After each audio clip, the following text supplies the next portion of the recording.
We can probably just hop right on into it. We're going back to Iran. Iran is still in the news somehow. I don't know why, but no, obviously it's very important. A very important news story. Um, so I was just going to start with this one. This is, I think, supposed to the goal of this video is to just go over the last, like, I don't know, essentially 24 hours of overview of the Iran stuff. I know Iran, so I think Israel may have struck some more energy facilities or something. Of course, America denies it had anything to do with it, classic. Um, US is saying that they're talking with somebody, but they can't tell us who. So, you know, um, maybe, and then I think Iran struck Tel Aviv again, so maybe we'll get some fun missile strike footage. So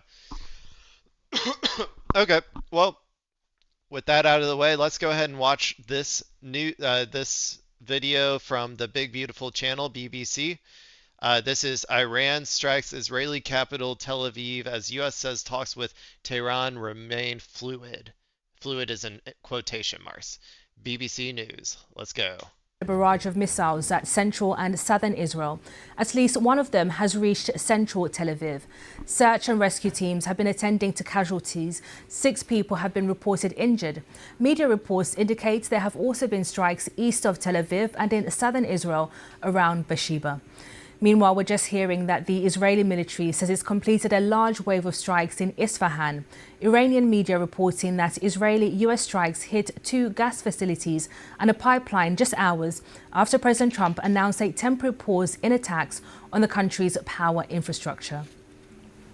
Local officials, however, say that operations at least one of the targeted gas sites were not affected.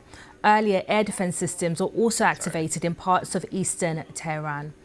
Our correspondent, James Waterhouse, is in Tel Aviv, where cleanup efforts are underway at the scene of the missile strike from Iran. Let's see it.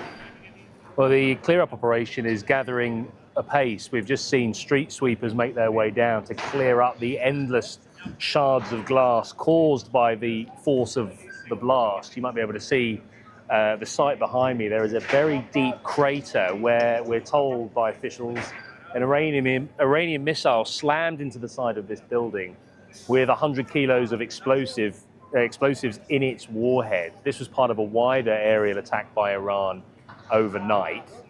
We're in quite a residential suburb of Tel Aviv, which has been on the receiving end, really, of Iran's responses in this ongoing war. Yeah, I mean, it sucks. Residents getting hit, that sucks, but, it's hard to feel a whole lot of sympathy for the Israelis. I also do know, it is true that Israel embeds a lot of their military infrastructure in, heavily populated areas. That is, like, just a straight up fact. You can go look it up. Like, there's a documented history of this. So, those same arguments that they like to throw around very loosey-goosey back on Gaza about Hamas embedding all of their stuff in civilian infrastructure can also be used here. So, I'm just saying that's I don't usually feel very bad for the Israelis, and like I always say, they're allowed to leave. They can just go somewhere else if they want to. Israel's air defenses are relatively effective. You get early detections on your phone. You'll hear the explosions as they're taken out in midair. But as you can see, not all missiles can be stopped. I think this reflects the stockpiles that Iran still. As it also reflects the willingness of Tehran to hit back where it can. It's difficult to gauge to what extent this suppresses people's appetite for this war to continue. Benjamin Netanyahu is being crystal, saying that he will continue to hit Iran. I mean, I don't think much. The Israelis are a brutal people, and that's not something like I'm saying like it's like inherent in them as like Jews or something, right? No, they're brutal. They are brutal, barbaric people because their country was designed to be like a brutal fascist regime. Like Zionism was like a fascist ideology from the beginning, and so it necessitated a brutal, barbaric people in order to facilitate the or like the regional goals that they had when they set that plan in motion like 100 years ago or whatever. So um, the Israeli people are probably very much still on board for the war. I don't know even if they start getting hit like you know insane mode like when if they start running out of interceptors if that'll change their mind. I think it would to some extent, but also a lot of the people whose minds could have been changed like probably left a while ago. Like Israel has been essentially in a perpetual state of war for the past like what 3 years or whatever. um so I kind of think that a lot of the more reasonable people are just kind of gone now. So like the population is probably much more zealous and like uh and stupid to be honest. So I don't know. That's kind of my assessment on the Israelis' perception right now. He will continue to hit Iran-backed Hezbollah, the militant group in southern Lebanon. And so I don't think we're going to see much change there. There's a big poster around the corner urging President Trump to finish the job, in quotes, in relation to the war against Iran. Why don't you finish the job, bitch? Like, seriously, how dare you, man? How dare you? Fuck you guys. Man, if only Americans, you gotta, like, Americans need to get more pissed off at this. This is a tiny little country of 9 million people telling fucking America to go finish the job in Iran. Like, shut the fuck up, motherfucker. Like, this is why I keep saying my policy position is to nuke Israel or like bomb Israel. Like, stop bombing all these other countries. Just bomb Israel. They're little fucking assholes. So I think for people living here and in other parts of across Israel, I think these kind of responses from Iran will continue because Israel certainly is going to keep pursuing its own military objectives. James, we saw other strikes get through. Yeah, I mean, Israel can't do shit against Iran, though, in the long term without America. So uh, that's why I said I think they're primarily going to move most of their efforts towards Lebanon. I think they're going to stop doing, like, slowly wind down their air campaign against Iran, especially as America gets more involved and probably ends up putting boots on the ground and stuff. I think they're just going to focus all of their assets into trying to steal as much territory from Lebanon as possible.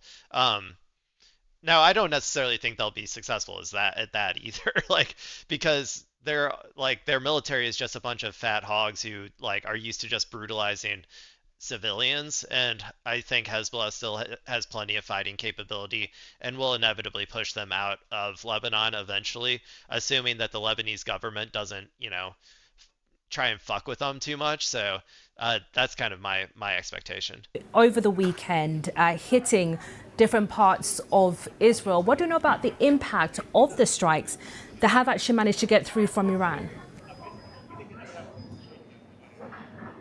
Yeah, it's very difficult to kind of gauge just to what extent the impact is. I mean, we've seen over the past few days falling shrapnel. It's here in Tel Aviv, also in Jerusalem. We saw a warhead come down close to the Al-Aqsa Mosque a few days ago. We've also seen Iran launch missiles at Iraqi Kurds in northern Iraq. And so clearly, I think where there is mirroring, it's not symmetrical, but we're seeing Israel try to maintain its offensives on several fronts.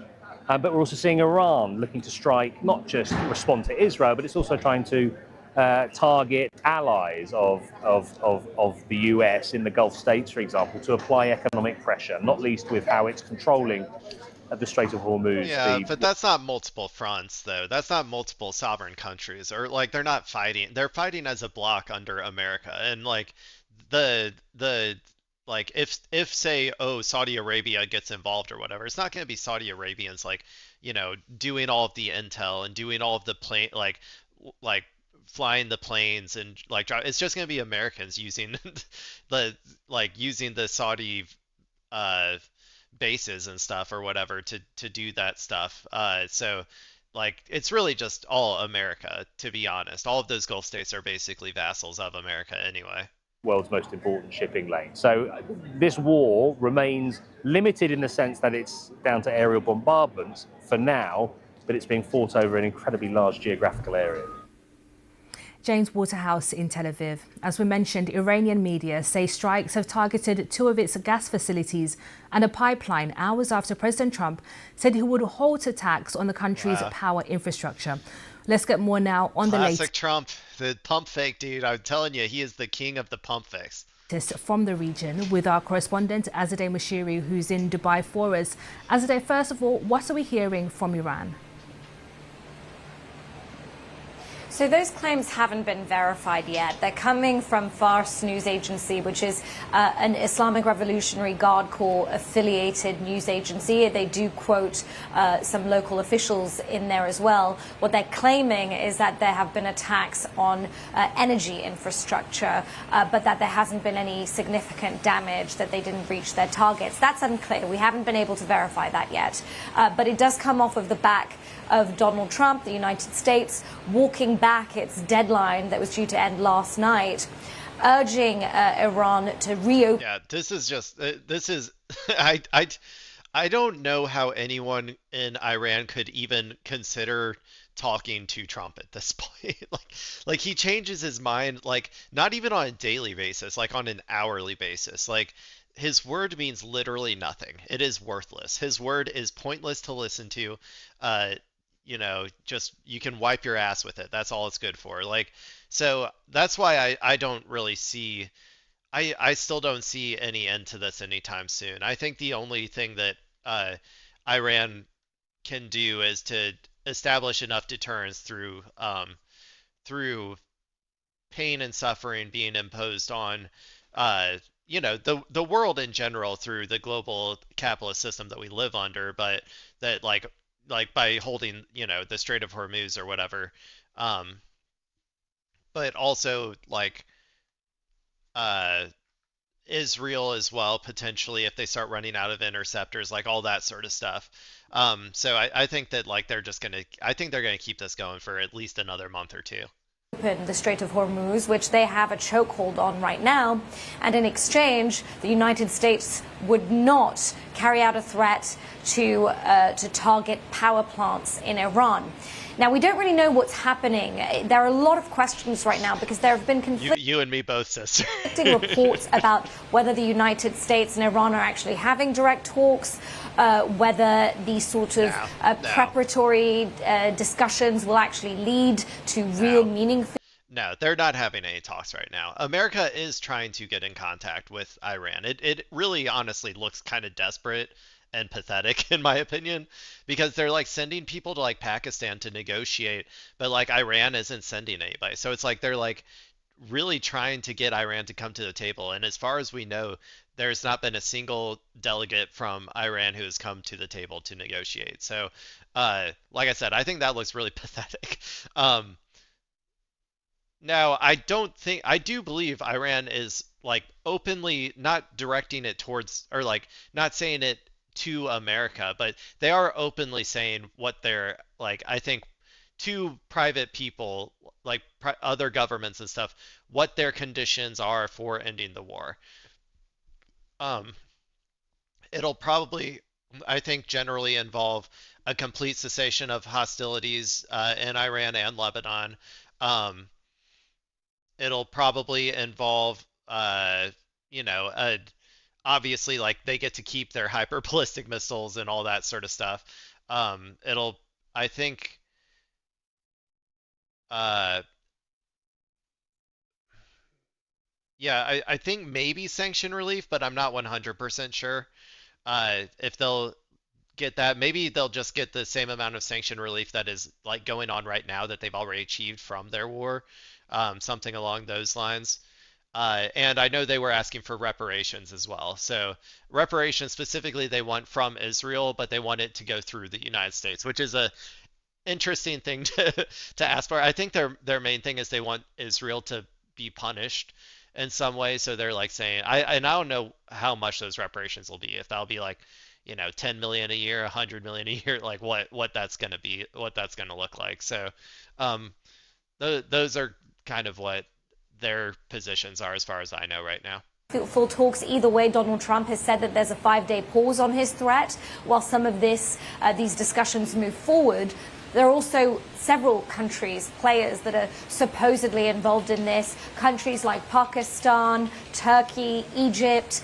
Here in the Gulf, leaders will be watching very anxiously because part of the issue is this war has not ended. They are still receiving attacks. Here in the UAE, the government, the Ministry of Defense has confirmed that they have been responding to 5 ballistic missiles and a number of drones. Kuwait has had power outages this morning because debris from an intercepted attack hit some power lines. Bahrain had to have emergency crews battle a fire after a commercial building was supposedly struck. We don't know if that was from debris or a direct hit. Saudi Arabia as well has been dealing with these attacks as well. So it's not over.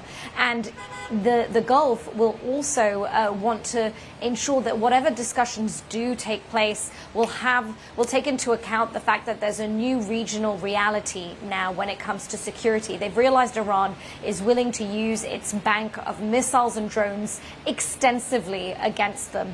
And so regional power plays, dynamics, all of that is... Well, they've also realized that America can't protect them. Like, the whole deal was that America would protect you if Iran came for you. That was the entire deal for them having American military assets on their soil, and America is just not able to do it. So, yeah, that's another thing that I think they're considering. Now, they're not saying that. They're very, like, out in the open. They are very much leaning into, like, we are all in with America.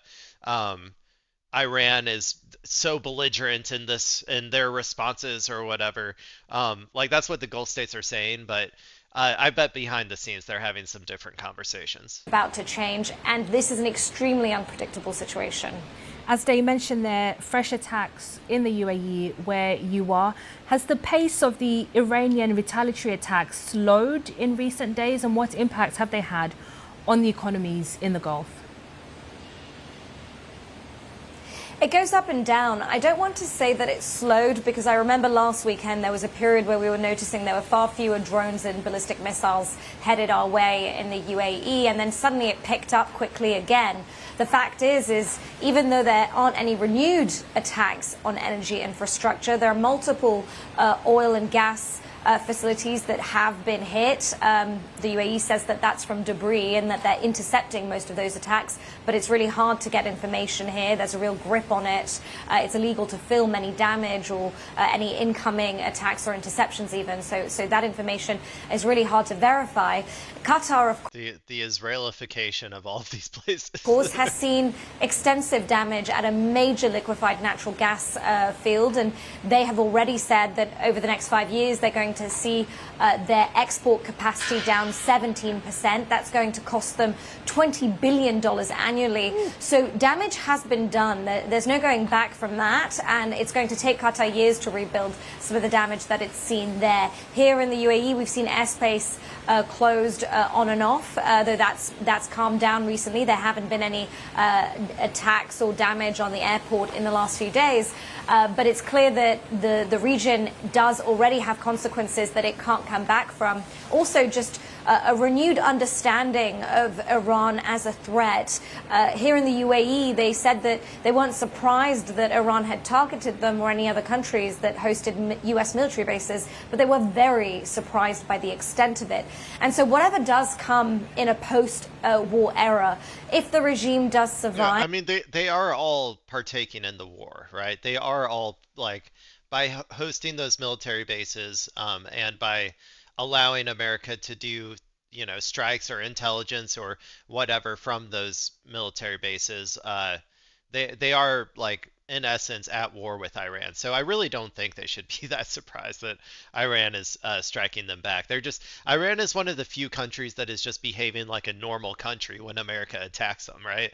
Like, and that's because they have this capability to deter to some extent what America does.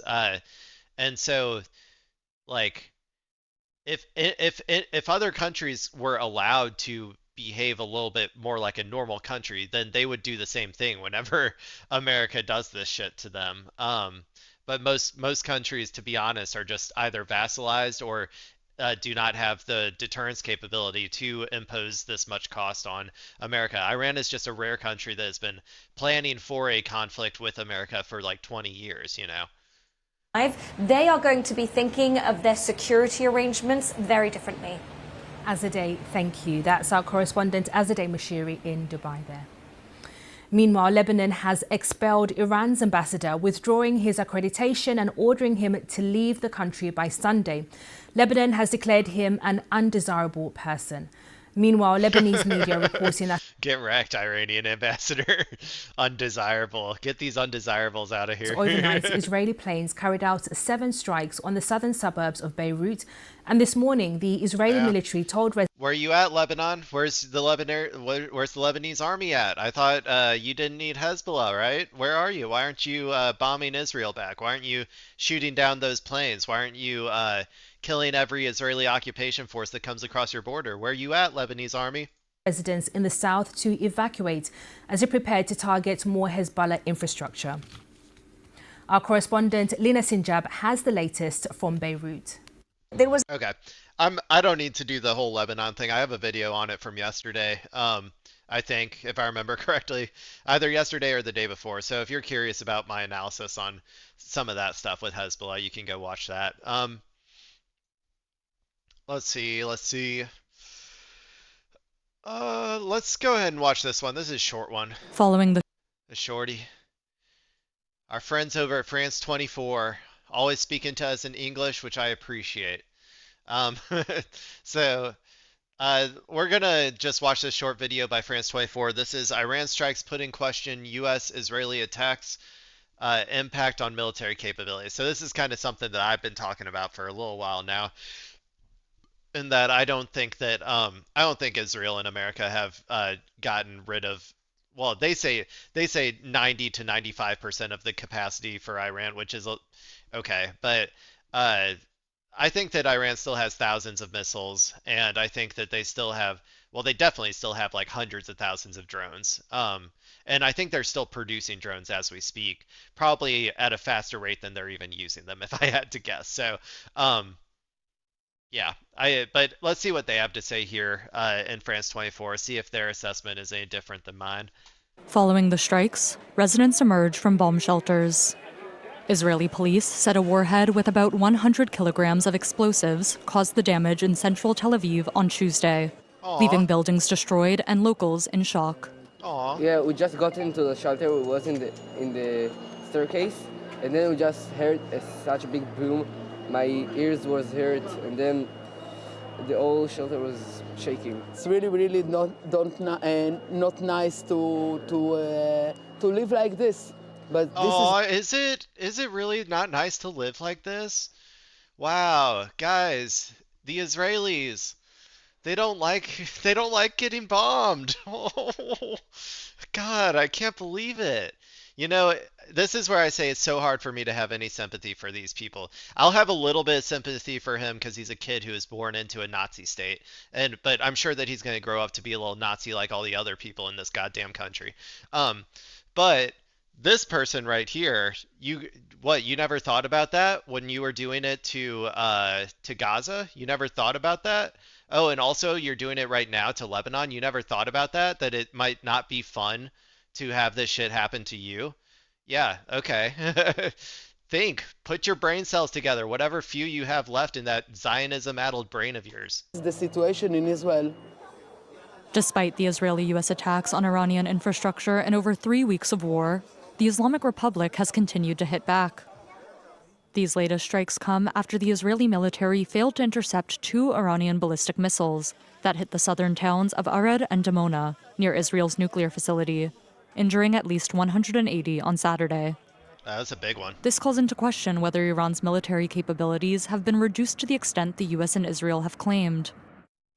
On Monday, the Times of Israel reported, the IDF says it has destroyed or disabled around 330 of Iran's estimated 470 ballistic missile launchers. A 2022 U.S. intelligence... Don't ever trust any Israeli, and don't ever trust a single Israeli source when it comes to like what they've accomplished in a military, like under the military or whatever. They are always like overestimating by like tenfold, if I had to guess. So maybe they've gotten like 30 of them or something. Intelligence report said that Iran has the largest inventory of ballistic missiles in the region, with Israeli intelligence finding the total stood at 2,500 following June's 12-day war. Iran has been launching sporadic strategic strikes to preserve its arsenal while letting its enemies stockpiles. And I've also heard people smarter than me say that they believe Iran, like these are like experts on this shit or whatever. They believe Iran at this current pace could go for like at least 2 years with their missiles. And I don't know if that like includes like if they just keep producing at the same time or not, but I know for a fact that that will outlast the interceptors of America, because America produces like 100 THAAD interceptors or whatever a year, and like 600 Patriot interceptors a year. Like, so I don't know. And they need like, 5 to 10 interceptors per missile that they shoot. So like, I think that they'll be able to probably outproduce us in that regard. Run out. Still, the Islamic Republic's strongest tool remains its effective closure of the Strait of Hormuz. Iran has been able to leverage this closure as the U.S. appears increasingly desperate. Whoa. Okay, well, that was fast. Yeah, I mean, like I said at the beginning, my assessment is just that uh, Iran has been planning for this for 20 years, man. Like, and not as in they were like planning on doing some violent attack against everybody like for 20 years, but they were expecting America to one day invade them and try to, and try to take them out. Like, so they have been planning for a defensive war for 20 years at this point, and I really don't think the Americans and Israelis like can even they have such a orientalist view of their enemies or whatever, that like they think that they're so stupid and like would never be able to like outplan them or like strategically outmaneuver them. And like it's just so funny watching Iran literally at every step of the way just outmaneuver America and Israel, because to be honest, they're just so lost in their own like racist thoughts that they can't come up with any good strategy. So, yeah, that's kind of my assessment at least.